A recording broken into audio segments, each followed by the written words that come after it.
falava Samoa, ma lole ngā lulu e tiu te mawhi awa le nei aso, ai alo maia o se whaapoponga fo le nei o lau Samoa taunongolongo mo le amatanga o le nei vai aso. Te moatu ia tātou tala, o le asona taunu ua I whanua le whai ngā malanga le tamaita I pāle mia, o ni usila ia Jacinda Ardern, ma nisi o sui o lana whai ngā malo. A wale whaamana tuina o le atoanga o le ono spuru tausanga o le whiangainga whaawoa ni usila ma Samoa nei, o se au te lenga le nei o le ripoti.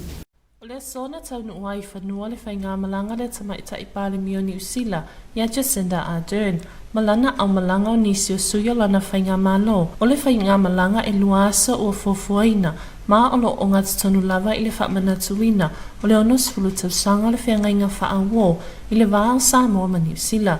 Wa tala whiaunga le tō ai tau nuu o le whai ngā malanga, ma le whaamoe mo le malo Samoa, le aso lea wa tala alo I ai o na tua o I whaawao malo, wa silia ma le lua tausanga o tapunia taru le Komiti se fulu ma le iwa. O le malanga mai o le palemio ni usila I Samoa nei, o se wala au whaaloalo na whaai a whionga I le tamaita I palemio Samoa, ia whia mena o mimata afa, a o iaina na whai ngā malanga I ni usila, I le masino o Iuni. O le malanga fo I lea le a whionga I a whia me, na amata whaama I te mai ai le nei whai ngā malanga tele, mai le malo ni usila. O le asi ai o Samoa I le whai ngā malanga o le whaamoe moe, e toe tō manatu ai tau sanga walu. Ma toe fatu ai le wafe so o tai o malo e lua, mo le anga I le lumanai. O le tau sanga I tasiva o nosfunu ma le lua, na ave ai Samoa ma malo mo le Pasifika, ua tuto tasi. Ai wa ato I ai le limas wu tau sanga, o iai I la lopu le anga le malo ni usila.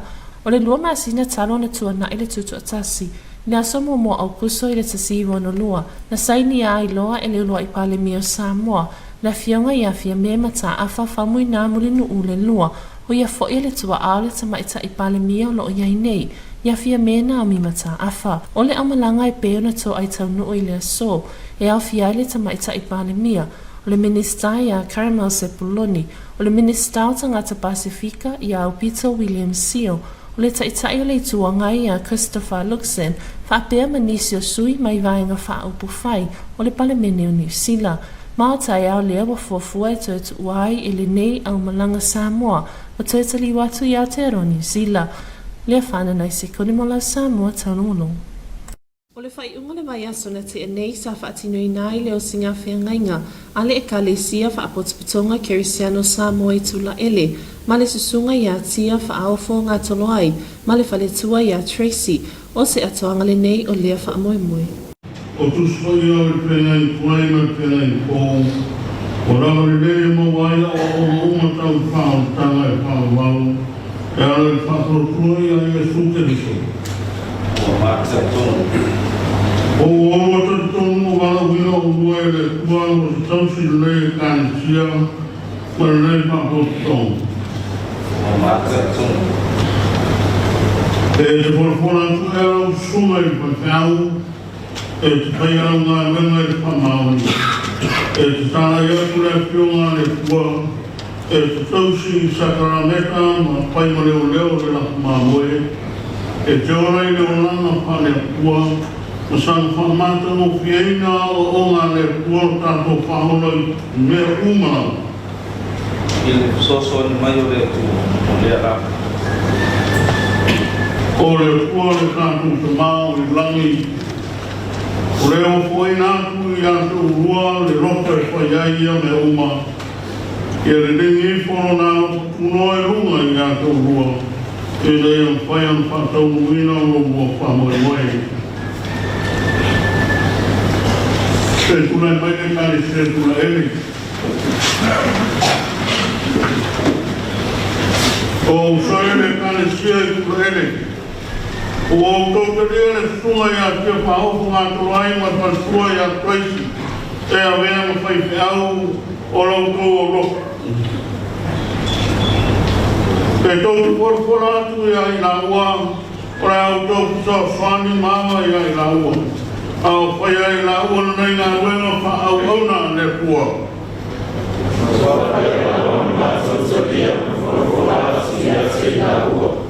O le fai unga le vai aso na se ima vai atu nei sa o si ai le whiangainga. Ale ka le sia wha apotspatonga Congregational Samoa i tula ele. O lātou mātua wha nganga susunga ia tia wha alfo ngātolo ai. Ma le wharetua ia Tracy Elizabeth ngātolo ai. Le nei sauninga wha apitua sa ta ita ia le susunga le tua ino le pulenga whale ata isi sifo.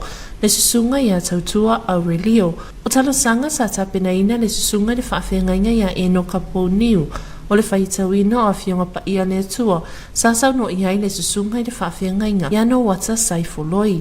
O le susunga ia leo tau lau, pesa leli, sa ia saunia le upu whaamalosi, mo le susunga i le whawhiangainga ma le whanetua, hao tāpena ai, mo le ngaluenga. E mia ia upu le poto solmona i lan whakaoto. Whai, ma upu apopo ahi mo chau.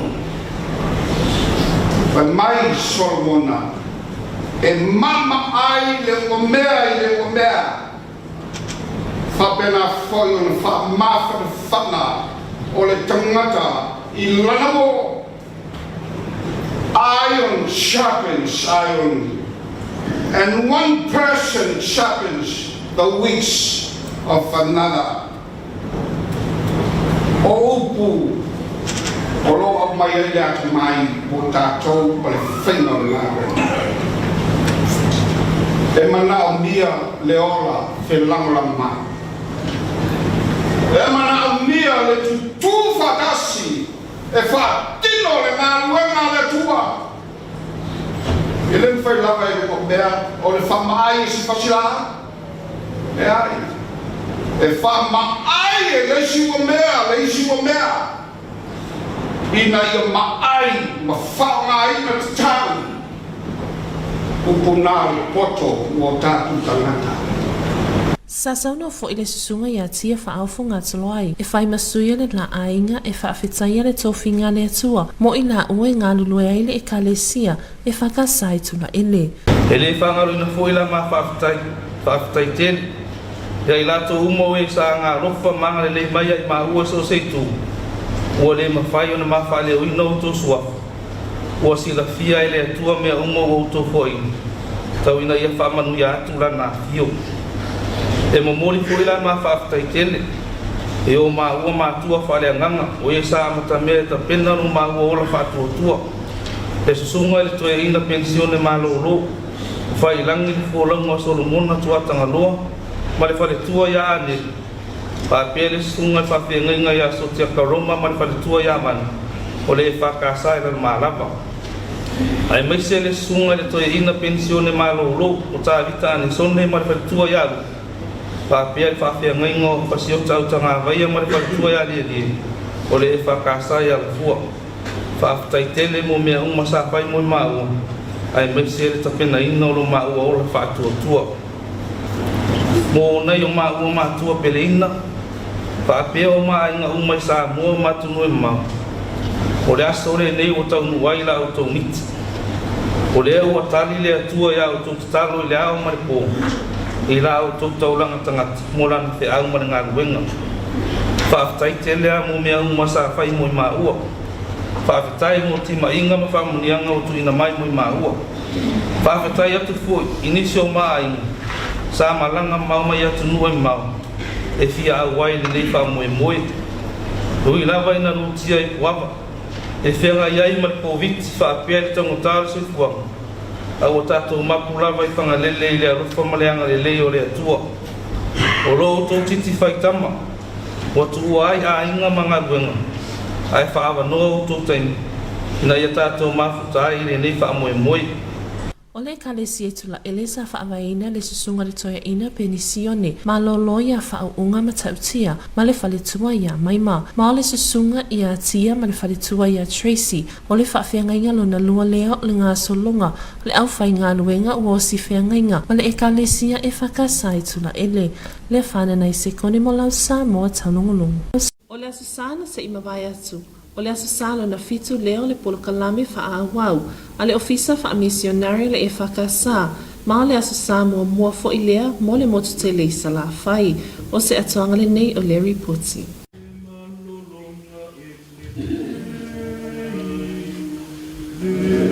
Asusalo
mai aso lona fitu le nei o le polokalame whaawawa le Komiti Faamisionare a le ekalesia whaapotuputonga Kerisiano Samoa o whaingoina le lotu ma le Komiti Faamisionare o le ulua i aso safo i le nei mo whaatino i nai i le motu te leisa la whai.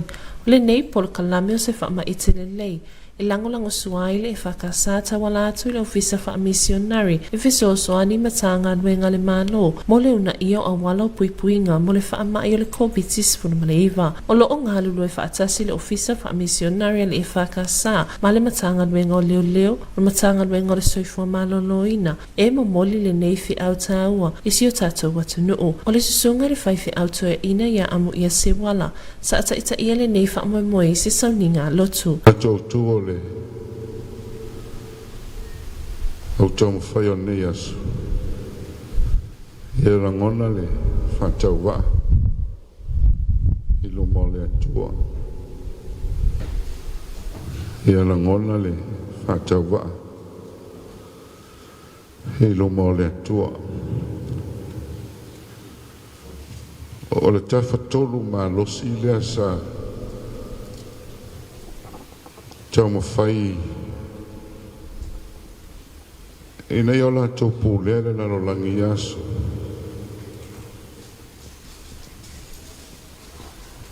O le mālo ai kupito o Suria ma le mālo o Papelonia. O lo lātou mālosi o se tasi leo whawhita auri o ngonga. I le awhia i fuole o lo istangata. E ala tau e whinau le pao. E olo pala i nai. Nai tangata vai vai. Manai atunu e le. I le o fia whai e la tau le me o le tau. E le mawhaona i loe matau taitai. E paula wale mele e tuitilo i taitai o maloni i tō. O ai pule. O ai paua. Ha o ele malo se sili atu. O le mai aso na fitu le nei o le polokalame se fulu vai aso ma sa whatautai en matanga luenga a le tuo tane. Sawa ai le taupatiani o suyo o tala wawe mori mawina le nei a onga tāua ma le aunga tele. O le naunau ta inga lava ina ia lava ta pena lo tātou wola whaalenganga. Ai maisi o le tātou ta pena te e ai wha mai e peira Komiti Faamisionare e awhi ai lo tātou wola whaaletino. Le whana nei se konimola Samoa Taulogologo. Inisi o tātou tala, o lea so sa whaatino i nai se tufanga o whailonga, mo e na lautongia i le ulua ai sei, o le lua vai aso e peo na iai le lulu maua e a le Vodafone Samoa. I se la whainga paanga ma le asosia malisi. Tapu tailo kiti ona mo so tātou reporti. O lea so sa whaatino i nai se tufanga o whailonga, mo e na lautongia i le ulua i sei o le lua vai aso e pei o na iai le lulu maua e a le Vodafone i se la whainga pa anga mal whala paspatonga a malisi i tausanga taitasi ua whaingoina o le Vodafone Marriage Independence Meka Raffle 2022 o le nei whaamoemoe sa amataina i sa sauni ngā lotu sa taitaina e le susunga i le whaawhiangainga i a latu la tai ma sa awa i ai le peresitene whala paspatonga a malisi o sui o le Fiji Airways o sui o le Vodafone Samoa o ena lautongia e mol mawina le whaamoemoe tāua. O le nei whaamoemoe a le Vodafone e le o seulua i taimi lea ua whaatino i nai, le se i maua e lea mo le lua vai aso. Pei tai ona o le tele o whailonga sa matawina le tufatufaina, ma sa whaamanuia i nai nise mamalu o le atunuu, o nai loa lea o se tūlanga e se le nei tausanga. O le whalapaspatonga a maadesi ma le Vodafone ua lewa ona ngā luru e whaatasi i nei polokalame, e pei ona saunoa le peresitene a malisi a fionga tuatanga loa au mua, ma sa ia ta ua ile nganuenga so tau au ma le Vodafone e le fau. O le tau mawhainga lava ina ia iai se sao ta ua mol mamalu lau tele o le atunu, e tau wala mai au nanga tu ina mai mo tangata o Samoa. E pei ona iai nisi o haonga o lo langlango ina malose e le whalapaspatonga ale malisi o lo iai nei le malisi tūlanga lua, ma le kolisa a St. Joseph i tausanga sa itasi. Pei tai ua mawa ele nei tausanga ilo na fuafuanga whaata atitia ua mafuai ona iai se lato polo keti, i whailonga sa whaalawiloa i le aso e iai le Vodafone Maris Independence Meka Raffle 2022. O nei whailonga sa whailoa mai e whailonga sa whaamanui nai ni so le atunuu i pepa tala o loa ma whailonga sautupe. Whaatasi ai ma le whailonga au tu e manu malo ai i tickets e malanga ai i Los Angeles, America. O loo lang lango ina malo se le Fiji Airways. Masa manu malo ai le tama ita ia Sharon Roma. O isi o whailonga sa lango ina e kampani ma whaalapatspotonga whaapaanga le Vodafone e iai le aliki i le whailonga mo pepa tala o loa. O le whalatari malo al Return to Paradise. O le SAP ma le wao. Sava ai da tau pati fia o e sa lautongia. E tale sa paia whailonga sa whaamanu iai nai i le aso. Masa whawhetaya e Presidente and Malisi i woma paanga uma o loo lātou ngā lulua so tau au pea. Mo por kalame whaanga solo ale Vodafone mal Malisi. Subtitle kisiona mo lau Samoa Taulogologo. Walipatia mai nei en matanga luenga le soifua maloloina. E to atolus for maltasi i lātou fou. Wa pe siai le siama le Komitis Faamisionare. Ma ua si iti ai le au whaingo i lātou wa afia. I le sefulu lima fe fase lau mane lima. Se whainga la tamai le nei le tūlanga waia i le whaamai sio tātou atu nuu. Ua lipatia mai nei e matanga luenga o le soifua maloloina. E to atolu sefulu mane tasi i lātou fou wa pe sia i le siama le Komitis Faamisionare. E to sai ma whaamaunga mai le lua i le awauli o le aso lua sefulu lima o iulai. I le lua i le awauli o le aso lua sefulu fitu o iulai. Mai le whai numera, e to atolu sefulu i lātou wa whaamonia mai le mamadu o le atu nuu. A to atasi sa whai malanga mai i to tono o le atu nuu. Wa si iti ai nei le au whaingo i lātou wa a fia le siama Komitis Faamisionare i to tono Samoa i le sefulu lima fe fase lau male lima. E to a wha wa whaamawina o lo tau fia i nufuanga whaapitua i le maotanga se ngase i matuatua. Wa toi whamanatu mai fo i le matanga luenga o le soifua malolo ina i le mamado le atunu. Ina ia whaatau o le anga i se whalema i la tani. Mo le whaia o tui pui o le Komitis Faamisionare. Pe a whai e le i whaatino ina se tui. Pe le i mai a foi. A wā o le pui ngasili lea wa whaata o so i mawhai o na tari ai i a whianga tūnga o le nei whaamai. Ma le tāua o le tau sisia pea o whautuanga ma le soifua malolo ina o lo tu ina mai. Ina ia whaatiti ai le so ona pepesi o le siama. Whaamalo le ono sai ma le no whatatalo o lea ua amata la foia tata o tau le leimo sio tata o atu nuu. Taptaila kitiona mo lau Samoa Taulogologo. Le awhaia si nā tātou malolonga pupu, mo nisi o tātou whaasalaunga whaapisinisi, o na toi taliu mai lea mo le ngangana whaaperitania. Your TV2 News will be right back after this short commercial break.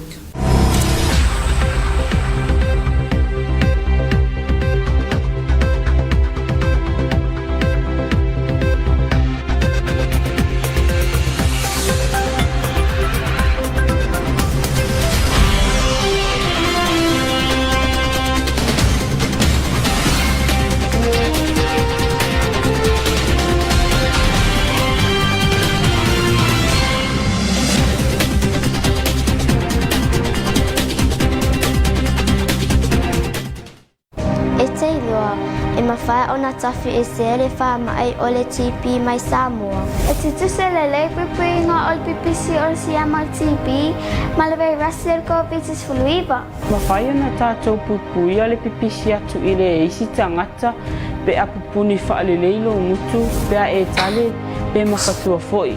Whaonga le leisi solo mama, e tale pe mawhatua iai, ma au o le whian solo. Tātou ngaludoi whātasi. E pupui e tātou uma mai le TP ma Komitis Faamisionare. E whai ngō fie, ma tau ngō fie, puipuinga na i lo tonga fitinga.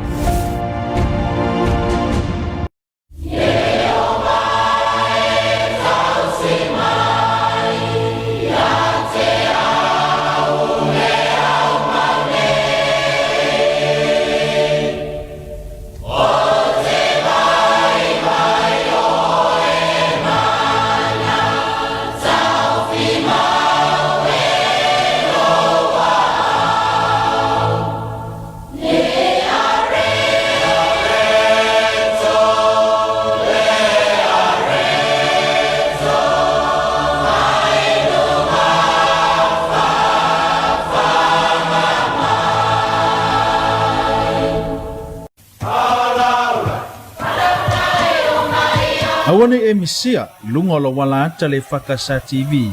Ipo so lua vai aso te itasi le polkalame ba ili le anto ponopona le afo le malu le afiafi.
Good evening, Samoa. Here's your TV2 news for the beginning of this week.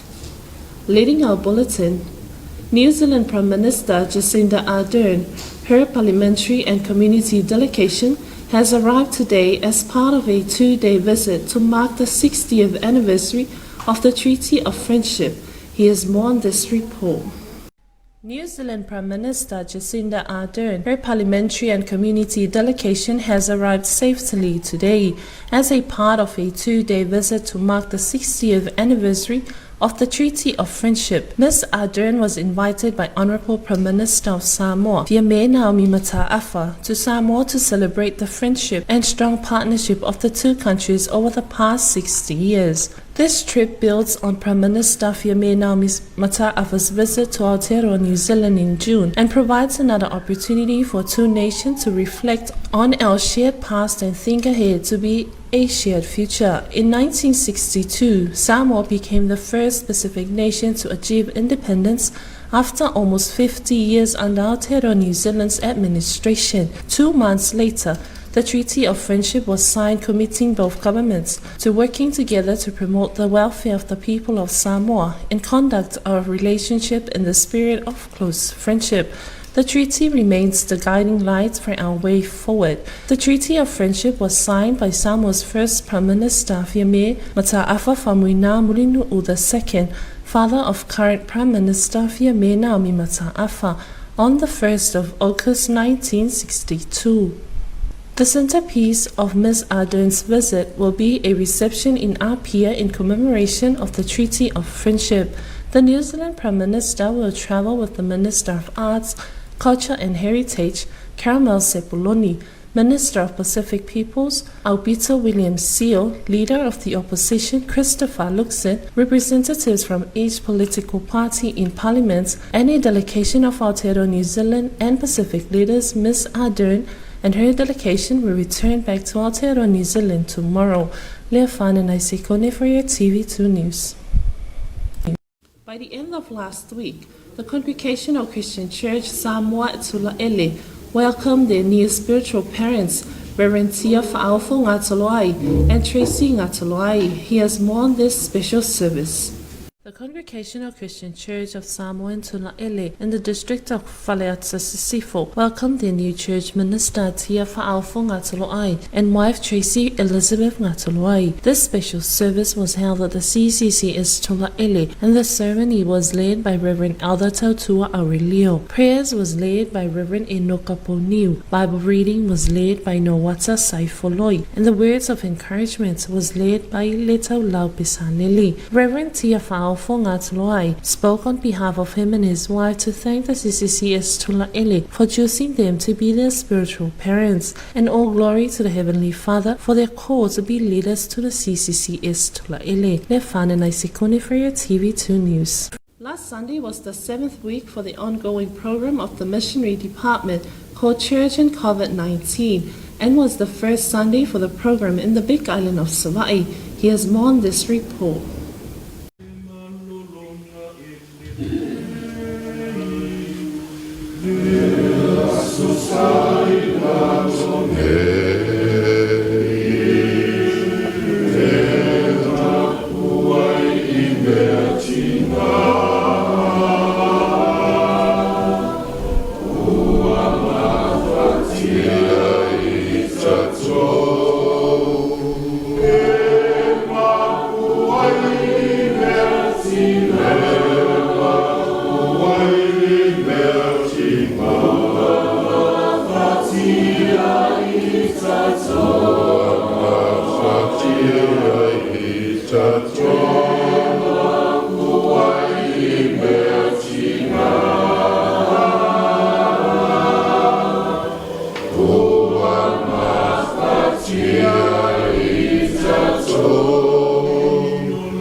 Last evening was the 7th week of the Missionary Department of the Congregational Christian Church Samoa ongoing program called Church and COVID-19. It was the first Sunday for the program in the Big Island of Samoa. This program by the CCCS, through its missionary department, is working in partnership with the Ministry of Police and the Ministry of Health. The devotion for the opening of the program was led by Reverend Elder Amuia Siwala. The first program in Samoa was held in the Ituatania district. As witnessed by a Samoa Taulogologo, youth representatives were gathered together to learn and participate in the program.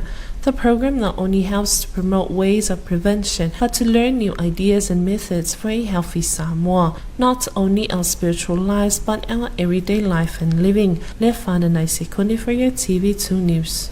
In other news, today Vodafone Samoa has held its prize giving in partnership with the Marist Association for its first fortnightly draw of Vodafone Marist Independence Mega Raffle winners. Taputelo Kitiona with more on this report. The Marist Association, in partnership with Vodafone Samoa, held its prize giving today for the first fortnightly draw of Vodafone Marist Independence Mega Raffle. The welcoming of guests by Folomalia Fitamasautia, followed by Thanksgiving prayer, which was led by Reverend Latulasai to share his wise words to inspire the winners who received their prizes today. The event was attended by the president of the Marist Brothers Association, Tuatangaloa Aumua, representatives of the Fiji Airways, and some major sponsors of Vodafone, as well as members of the associations and guests. The mega prize of the raffle is a Next Generation Ford Ranger Raptor 2023. There are fortnightly draws as the months progresses, with prizes for these fortnightly draws donated by partners and sponsors of the association. The Mega Prize is sponsored by Ford Samoa. The Mega Raffle is a joint partnership by Vodafone Samoa and the association with the support of Ford Samoa. The president of the Marist Brothers Association, Tuatangaloa Aumua, in his keynotes, stated more about the Marist fundraisings every year and this year's and the purpose of today. At our prize giveaway for the first fortnightly draw of our Vodafone Marist Independence Mega Raffle, Marist Brothers or Pupils Association fundraises every year in order to provide financial support to our Marist schools in Samoa, namely Marist Brothers Primary School at Mulibai and St. Joseph's College at Alafua. Our major fundraiser this year is the Independence Mega Raffle. This raffle is made possible due to the kindness and support of our naming rights sponsor, Vodafone Samoa. Vodafone has been supporting Marist for many years now, and if I may clarify, Marist is not paying Vodafone any money to run this raffle. In fact, Vodafone is spending money and resources to help us as they see this raffle as a good opportunity to give back to our community. He also acknowledged the main sponsors who helped and support this project. I also want to acknowledge the tremendous support of Ford Hyundai Samoa for making available their best car to be the main prize of this raffle. And we also have gold sponsors that I want to mention, such as Aliki Wholesale, Minor Supermarket, Parts Right, Return to Paradise Resort, Taumesina Island Resort, TV1, TV5, Go Advertising, Fiji Airways, and SAP. There are other sponsors, but due to time constraints, I'm not able to mention their names, but I do sincerely thank them also for their assistance, as the running of this raffle is a massive undertaking. I say massive undertaking because the main prize for our raffle is the next generation Ford Raptor vehicle, the 2023 model. The cost of this vehicle is 270,000 tala. It will probably be the most expensive car on island when it arrives in November. But for one tala, the lucky winner of our raffle could win such an impressive vehicle. Aside from the main draw on the 6th of January 2023, we also have fortnightly draws leading up to the main draw. And that is why we are here this morning to give away prizes to the lucky winners of our first fortnightly draw. Tuatangaloa said that they are in partnership with Vodafone and the mobile phone operator who use the network to sell the raffle tickets. As he stated, the cost of the raffle is 217,000, which is probably be the most expensive car in the island. Vodafone Samoa offered data bundle purchase for raffle tickets for the winners, and buyers can purchase raffle tickets by using Vodafone's mobile wallet service, the Mtala. The Ford Ranger Next Generation 2023 model has been provided at the main price. The first fortnight draw winner had 2 or 3 return ticket flights to Los Angeles and back donated by the Fiji Airways, and the winners was Sharon Roma. Tabjali Kisiona for your TV2 News. The Ministry of Health in its latest COVID-19 situational report has reported 31 new positive cases, taking the total number of COVID-19 cases to 15,405. Here's the latest report of COVID-19 in our community. Ministry of Health in its latest COVID-19 situational report, commencing from 2 p.m. of 25 of July to 2 p.m. of 27 of July, reported 31 new positive cases with 30 confirmed community cases and 1 confirmed case registered during this period, taking the total number of COVID-19 cases to 15,405. There are 4 patients currently isolated at the Matotua National Hospital and none at the intensive care units. In strengthening Samoa's defense against the virus, the Ministry of Health has urged the public to visit the nearest hospital to do their first and second dose or a booster shot if one has not done so. Vaccination continues to be Samoa and the globe's best defense against the severe effects of the virus. While the country continues to remain at alert level 1, the community must adhere to public health advice by wearing a mask and maintaining good personal hygiene to help to contain the spread of the virus and to prevent new infections, because the safety of our families and loved ones is everyone's responsibility. Subjali Kitiona for your TV2 News. And that is the conclusion of your TV2 News for the beginning of this week. We'd like to acknowledge the continuous support of the Samoa Water Authority. Have a blessed evening. Good night. Male fai unga nalo Samoa Taulogologo mole nei afiafi, mo mole whaaftaitele le pulenga le suavai mole langolango ina lau Samoa Taulogologo. Manuia tele le afiafi tō whaasoifua.